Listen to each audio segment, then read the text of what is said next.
embarked on this economic impact study to see what is the output that we're bringing here. And I think you and I were both equally as shocked when we saw the, when we saw the numbers.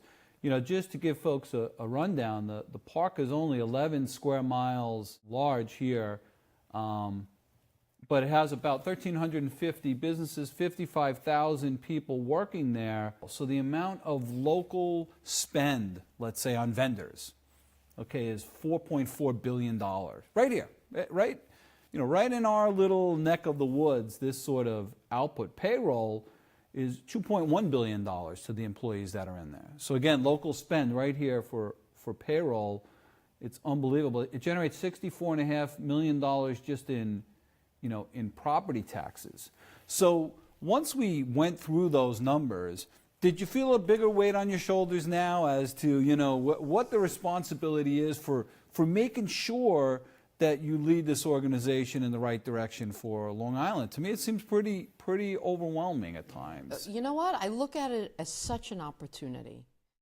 Such an opportunity because, 1 in 20 jobs, that's the other thing we found out, right? Dependent 1 upon. in 20. Crazy. I mean, and we were both, we've talked about it, right? We were both, as you said, shocked by the impact. And I think that the thing that's the most exciting about it, that you talk about a lot, and I certainly talk about a lot, is that, this jewel has really been overlooked. Other than the natural maintenance of paving and things like that has really been overlooked. So, and it amazes me even today how many people really don't understand the significance of this, right? So I think we have, and yeah, at times I think, wow, it's overwhelming, but what an opportunity. I remember it was probably maybe about 2 years ago. We originally met with, because the other people who have helped out is the Suffolk IDA, has been involved in the beginning piece of this, and the Regional Planning Association, the RPA. I remember the first report that the RPA came out with told us several things, and we hadn't even had these numbers yet. They said actually 4 things. One was, and you will laugh, one was, really be keen on the visibility of what you do. Yes, signage, absolutely. And, really identifying key gateways and key corridors and helping people understand how significant those numbers are if we absolutely do nothing right now in the park, that this is a major entity right now.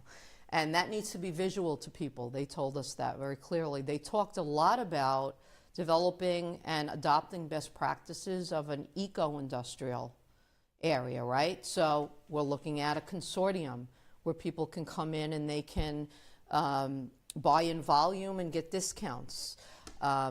We have flat roofs in the industrial park, right? So perfect for things like alternative energy and solar and things like that, an eco-industrial system.